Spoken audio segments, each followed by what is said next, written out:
Three's Company was a groundbreaking sitcom that captured hearts and laughter from 1977 through 1984, becoming a staple of classic television. Its witty writing and unforgettable characters made it an enduring favorite. But behind the scenes, the story takes on a bittersweet tone. Over the years, several of the beloved actors who brought Jack, Janet, Chrissy, and others to life have tragically passed away, leaving fans with cherished memories and a sense of loss. In this tribute, we honor these actors' contributions, revisit their careers, and remember the impact they made both on and off screen. Join us as we celebrate their legacy and keep their spirit alive for generations to come. John Ritter was born on September 17, 1948, and at the age of 29, in 1977, he embodied Jack Tripper in Three's Company, a role that would define his career and forever change the landscape of American television comedy. Jack Tripper's character, a charismatic, clumsy culinary student who feigned homosexuality to cohabitate with two women, challenged social norms and pushed boundaries in a conservative era. Ritter's mastery of physical comedy, combined with a natural charm and quick wit, earned him widespread acclaim, culminating in Emmy and Golden Globe awards. However, behind the warmth and humor lay a more complicated individual. Ritter was born into an acting family, the son of Tex Ritter, a country singer and actor, which placed enormous expectations on him from an early age. He grappled with the pressure to carve out his own identity, haunted by the fear of being perpetually typecast as the goofy, affable sidekick. His childhood was stable in comparison to his adult struggles, but marked by a sense of living in the shadow of legacy. As his fame grew, Ritter encountered challenges, transitioning from TV comedy to dramatic roles, facing rejection and professional disappointment that often went unnoticed by the public. His off-screen personality was described as deeply kind yet private, struggling internally with anxiety and self-doubt that contrasted sharply with his on-camera persona. Ritter's sudden death on September 11, 2003, due to an undiagnosed aortic dissection, stunned the industry, exposing a catastrophic medical oversight that resulted in a high-profile malpractice lawsuit against the hospital and doctors. His death occurred just days before his 55th birthday, leaving behind a grieving family and a loyal fan base. At his passing, Ritter's estate was valued around $20 million, accumulated from syndication residuals, real estate, and memorabilia sales. His legacy is a mixture of joyous laughter and poignant tragedy, highlighting the fragile humanity behind the man who brought so much light to television screens. Suzanne Summers was born on October 16, 1946, and stepped into the spotlight at age 31 in 1977, playing Chrissy Snow on Three's Company. Chrissy's air-headed innocence and comedic naivety won her legions of fans, but Summers herself was a woman of fierce determination and controversy. Raised in a working-class family with a turbulent childhood, Summers sought escape through modeling and acting, eventually landing the role that would skyrocket her to fame.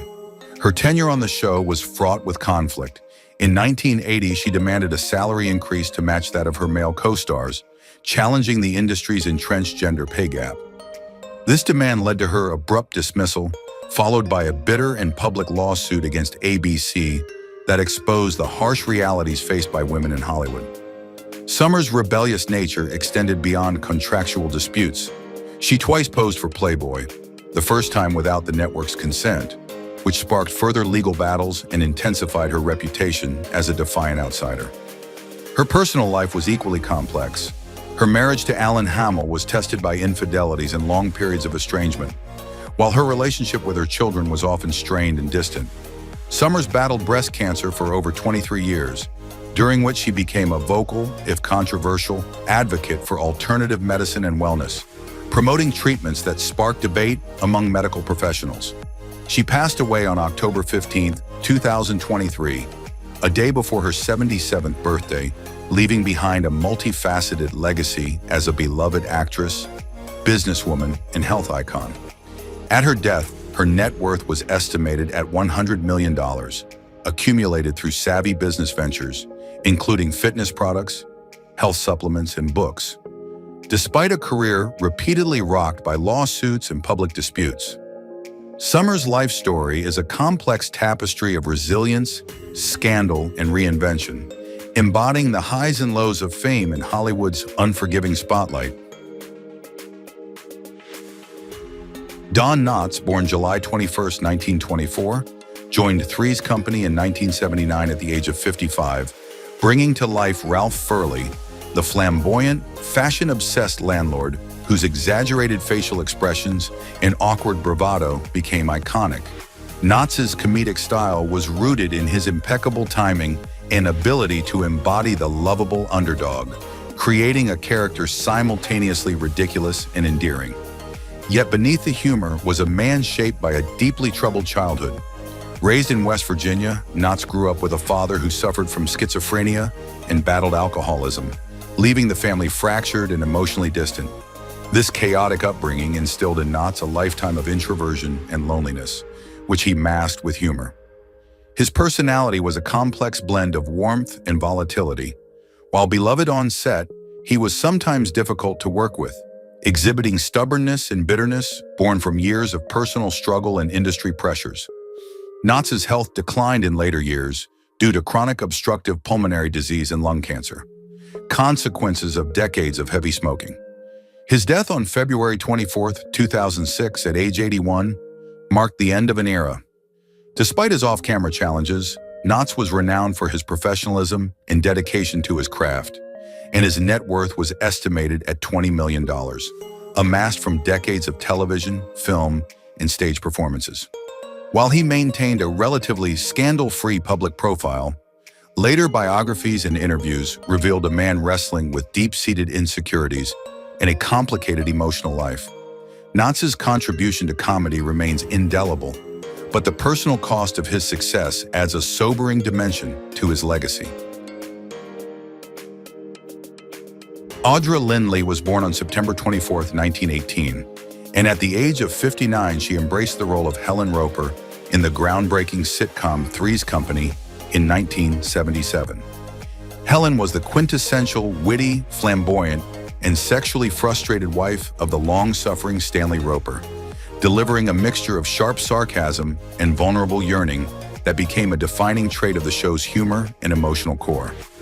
Her character's outspoken dissatisfaction with her dull marriage was unusual for sitcoms at the time, subtly exposing the darker undercurrents of domestic life under the guise of comedy, which resonated with audiences who saw beyond the laughter to the painful truths beneath. Lindley's own early life was marked by hardship and emotional scarcity. Born into a family grappling with financial instability during the Depression era, she experienced emotional neglect and was often the subject of ridicule for her early ambitions in acting, a world viewed skeptically by those around her. This upbringing fostered a deeply private and guarded personality, one that masked vulnerability behind a tough, unyielding exterior.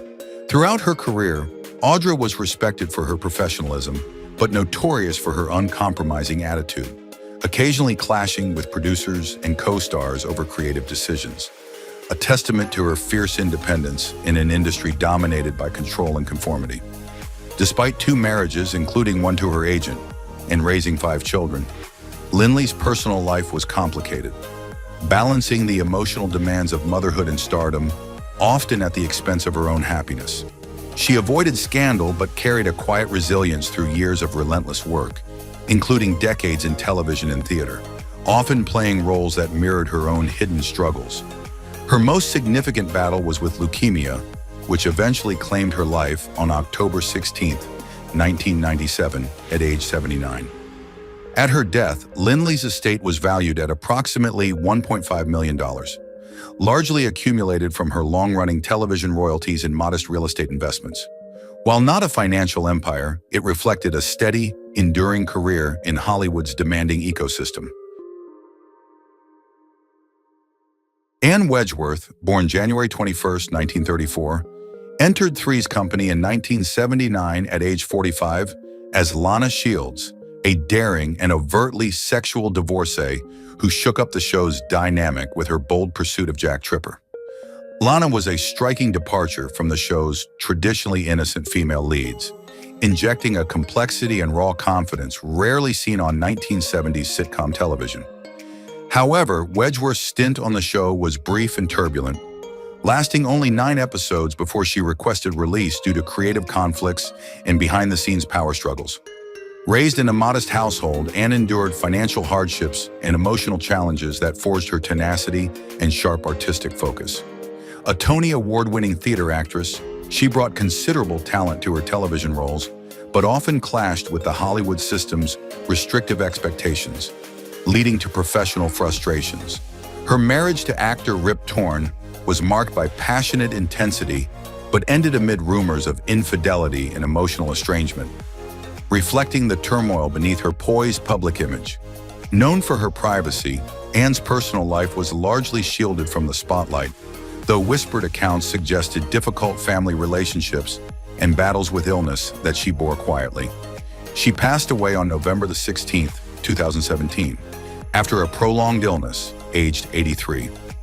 Her net worth was never publicly disclosed but was presumed modest despite critical acclaim, underscoring a career that prioritized artistic integrity over commercial gain. Anne Wedgeworth's legacy is one of complexity, a talented actress whose brief, controversial television career and rich theatrical achievements were shadowed by personal struggles and industry politics that limited wider recognition.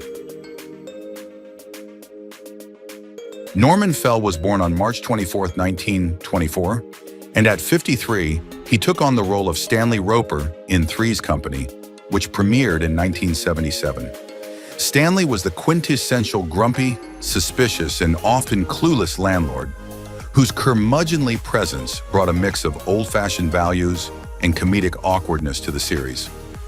Fell infused the character with a nuanced blend of irritation and melancholy, suggesting a man out of sync with the changing social norms around him. His early life was steeped in hardship. His father's alcoholism and untimely death cast a shadow over his youth, driving Fell toward acting as a means of escape. His career trajectory was a slow climb marked by numerous rejections and uncredited roles before finally landing his breakthrough role on television. Off-camera, Fell's personality was complex. Respected for his intelligence and talent, he also developed a reputation for moodiness and abrasiveness, leading to strained relationships with some colleagues. His 3 marriages were marked by emotional distance and eventual divorce, and he remained a relatively private figure despite his TV fame. The abrupt cancellation of The Ropers, the spin-off series centered on his character, was a professional and personal blow, reportedly leaving Fell disillusioned with the industry.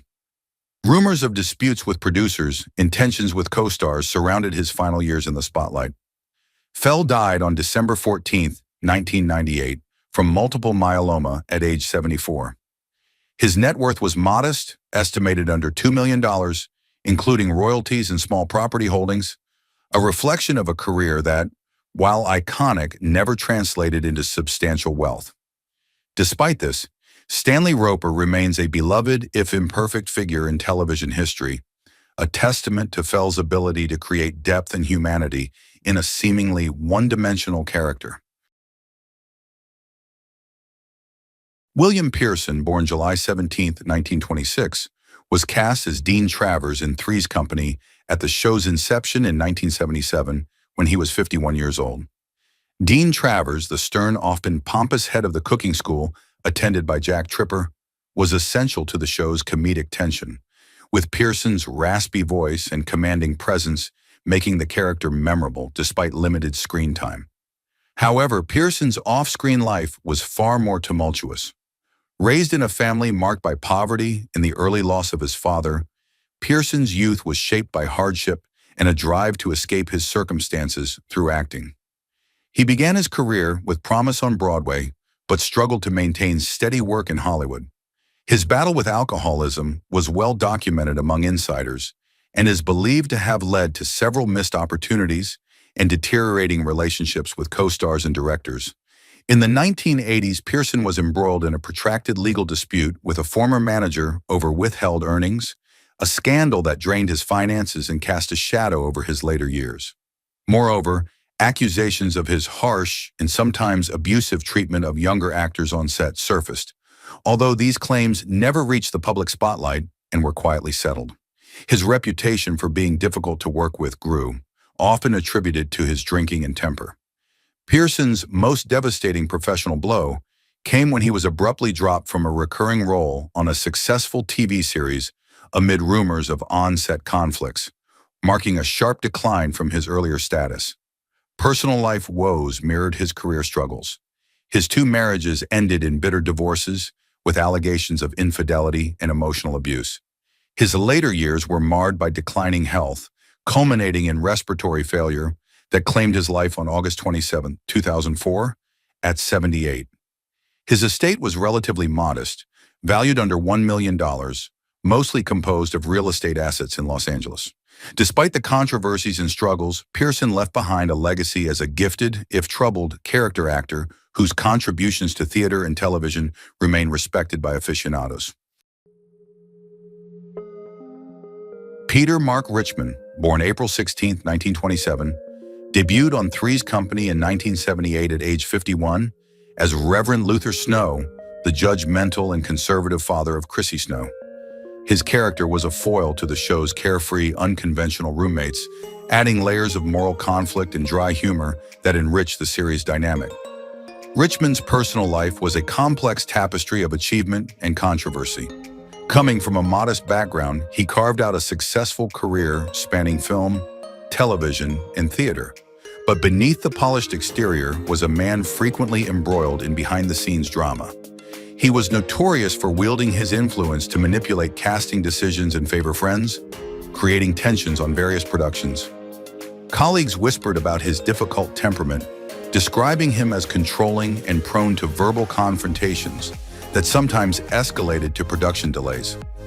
One particularly infamous incident involved a heated dispute with a high-profile producer during a 1970s TV movie, where Richmond abruptly walked off set, causing costly delays and a lasting rift in the industry. Though married for nearly 70 years, rumors of early career extramarital affairs circulated quietly within Hollywood circles, though no public scandal ever materialized. Richmond also struggled privately with bouts of severe depression, which he masked with professionalism. His artistic pursuits extended beyond acting to painting and writing, but these were overshadowed by the darker aspects of his personality. He died peacefully of natural causes on January 14, 2021, at the age of 93 in California. At his death, his estate was estimated at $3.2 million, including a significant art collection and rare literary manuscripts. Richmond's legacy is a paradox. Beloved for his versatile talent and complex characters, yet remembered by insiders as a man whose ambition and flaws often clashed in Hollywood's shadowy undercurrents. Robert Mandon was born on February 2, 1932, and appeared at 52 years old in Three's a Crowd, the 1984 spin-off of Three's Company, as James Bradford, the wealthy, controlling father of Vicki Bradford. James Bradford was a character dripping with polished arrogance and manipulative cunning, often creating simmering tension with Jack Tripper, injecting the show with dramatic friction beneath its comedic surface. Mandon was no stranger to morally complex roles. His best-known work was as Chester Tate on Soap, where he portrayed a philandering businessman with charm masking a darker nature. Off-screen, however, Mandon maintained a public image free of major scandals, but insiders hinted at a more turbulent reality. Known for a mercurial temperament, Mandon had a reputation for being difficult on set, often clashing with producers and co-stars, which sometimes led to tense working relationships and even rumors of deliberate attempts to manipulate scenes to his advantage. Born into a middle-class family, Mandon's early life was stable but unremarkable. However, his personal relationships proved far more volatile. He was married to psychotherapist Sherry Dixon for over 50 years, but whispers in Hollywood circles suggested an open secret of infidelities and underlying marital strains. Kept out of the public eye by mutual discretion, Mandon's career had its peaks and valleys. Three's a Crowd was perhaps his greatest professional disappointment, an attempt to capitalize on Three's Company that failed spectacularly, canceled after one season, and marking a painful setback in his otherwise successful trajectory. Throughout his career, Mandon also battled rumors of heavy drinking and a penchant for gambling, habits that reportedly caused strain with colleagues but were never publicly confirmed. Robert Mandon died on April 29, 2018, at age 86 after a long battle with cancer. His estate's exact value was never made public, but sources estimated a moderate net worth accrued through decades of television and theater work, supplemented by smart real estate investments. Despite a career often shadowed by complex personal struggles, Mandon left behind a legacy as one of television's most memorable character actors of his generation. Suzanne Macauman was born on December 30, 1932, and stepped into the role of Roland Wood in Three's Company in 1979 at the age of 47. Roland was Janet's stern, conservative father, a man whose rigid values and skepticism towards Janet's unconventional lifestyle created a persistent friction that resonated deeply with viewers navigating shifting social norms of the late 70s and early 80s. Macauman's portrayal gave the character a complex edge. More than just a traditionalist antagonist, Roland symbolized the generational and cultural clashes central to the show's humor and drama. Behind the scenes, Macon's Sunny Macauman had a reputation that contrasted sharply with his on-screen persona. While publicly known as a consummate professional and a reliable character actor, often cast as authority figures or villains, industry rumors whispered of his abrasive personality off-camera. Some co-stars described him as difficult to work with, prone to mood swings and terse remarks that created tension on set. Born into a working-class family in Memphis, Tennessee, Macon's childhood was marked by hardship. His father died when he was young, leaving the family in financial distress. This early loss fostered a stoic, emotionally repressed demeanor that stayed with him throughout his life. His Southern roots were both a source of pride and internal conflict, as he struggled to reconcile his conservative upbringing with the liberal, progressive environment of Hollywood. Despite steady work, Macauman never broke into leading roles, often relegated to smaller parts that, while numerous, limited his fame and financial gain. His health declined after a major heart attack in 1997, forcing his retirement and return to Memphis, where he lived a quiet life away from Hollywood's glare. Macauman died on November 29, 2005, age 72, from complications following a series of strokes. His estate was modest, reflecting a career built on steady, though not spectacular, work. He reportedly left behind little more than a small home and some residual checks, underscoring a life of dedication to craft rather than accumulation of wealth. Brad Blazedell was born on March 15, 1949, and joined the cast of Three's Company in 1981 at the age of 32, taking on the role of Mike the bartender at the iconic Regal Beagle. Mike was a friendly, laid-back figure who served as a background confidant and comic relief during the pub scenes, his character helping to soften the tension of the main storylines. Blazedell's early life was marked by turmoil. Born into a working-class family struggling with alcoholism and mental illness, his childhood was overshadowed by emotional neglect and frequent moves. The instability left him with a guarded personality and deep insecurities that he buried behind humor. Before Three's Company, Blazedell was a decorated Vietnam War veteran whose wartime experiences left him with lingering PTSD, an affliction he rarely discussed publicly, but which fueled episodes of intense anxiety and depression throughout his adult life. Despite a promising start in serious stage roles, his transition to television was rocky, marked by early typecasting and difficulty breaking into Hollywood's inner circles.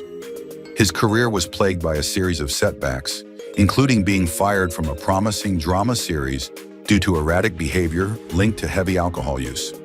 On set, Blazedell gained a reputation for volatile outbursts and occasional manipulation of scripts to enhance his lines, behaviors that alienated some colleagues and limited his opportunities. Yet off-camera, he was known among friends as generous and deeply loyal, often donating to veteran causes and quietly supporting fellow actors struggling with addiction. His personal life was complicated by 2 failed marriages and rumors of affairs, though he remained fiercely private on these topics. After years battling cancer, Blazedell died on December 26, 2018, at age 69 in Los Angeles. His estate, surprisingly modest given his long career, included a small Manhattan apartment, some valuable war memorabilia, and a collection of rare books. His net worth was estimated to be under $500,000. And while he never became a household name, those close to him remember a man tormented yet resilient, whose legacy in entertainment was overshadowed by his private battles. William Court, born July 8, 1936, entered Three's Company in 1983 at age 47, portraying Dr. Porter, a minor but pivotal character whose composed demeanor often provided a stark contrast to the chaotic antics of the main cast. Court's role, though limited in screen time, was memorable for grounding the series with a sense of professional calm amidst the farce, highlighting his skill as a character actor. His childhood was far from idyllic. Raised in a lower-middle-class family that struggled financially, Court endured repeated bullying for his early passion for acting, often mocked as an outsider in a community that prized conformity. His parents were emotionally distant, leaving him to develop a self-reliance that later served him well in Hollywood's cutthroat environment. Despite his talent, Court's career was riddled with the hardships of typecasting and the invisible ceiling faced by character actors, leading to frequent periods of unemployment and deep frustration. He was known among colleagues for his perfectionism, which sometimes clashed with directors and co-stars, earning him a reputation for being difficult but dedicated. The biggest blow to his career came in the early 1980s, when a pilot he starred in was abruptly canceled amid studio politics, robbing him of what could have been a breakthrough role and pushing him into a downward spiral of smaller parts and guest appearances. His personal life remained largely private, though insiders whispered of a long struggle with alcoholism that may have contributed to his declining health in later years. Court died on September 23, 1993, at 57 from cancer, a battle he kept away from the public eye. At the time of his death, his net worth was modest, estimated around $500,000, primarily accumulated from decades of television residuals and a small real estate investment in Los Angeles. Despite the absence of scandal, his life reflects the unglamorous reality faced by many supporting actors who navigate Hollywood's highs and lows with resilience, yet little lasting fame or fortune. J.J. Barrie, born April 25, 1932, appeared in Three's Company in 1977 at 45 as Mr. Compton, Janet's boss, whose stern, businesslike presence served as a foil to the main cast's carefree antics. Barrie's portrayal added a necessary grounding force, bringing gravitas to a show that thrived on farce and misunderstanding. Raised in a working-class family following his father's untimely death, Barrie experienced poverty and adult responsibilities early, shaping a tough, no-nonsense persona that permeated both his acting and off-screen demeanor. His 4-decade career was distinguished by versatility, but also marred by controversy beneath the surface. Industry insiders recall Barrie as temperamental and difficult, often clashing with directors and co-stars, which contributed to his reputation as hard to work with. His personal life mirrored this turbulence. Twice divorced, his marriages ended amid scandalous allegations of infidelity and emotional abuse, details largely suppressed in public records, but whispered about in Hollywood circles. The most damaging professional setback was a lawsuit filed against him in the late 1970s for breach of contract, resulting in his losing a coveted role to a younger actor and effectively stalling his career's upward momentum. Barrie was also accused of manipulating casting decisions and exerting undue influence behind the scenes to edge out rivals, adding a layer of bitterness to his legacy. Despite these issues, he remained respected for his dedication to craft and was a prolific actor on television shows such as Barney Miller and Hill Street Blues. J.J. Barrie died on August 15, 1990, from bronchial complications at 58, leaving behind an estate valued around $900,000. His assets included residuals from decades of work and a minority stake in a small production company he helped establish. Barrie's story is a compelling study in contrasts, talented yet troubled, professional yet contentious, leaving a legacy both complex and cautionary. Thank you for watching as we reflected on the lives and legacies of the actors from Three's Company who are no longer with us.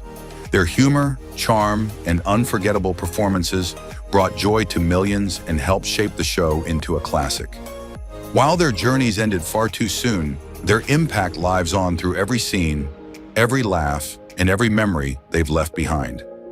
As we honor their lives, we're reminded of how deeply television can touch our hearts. Join us next time as we look back at more stars who left us too soon, but whose stories continue to shine.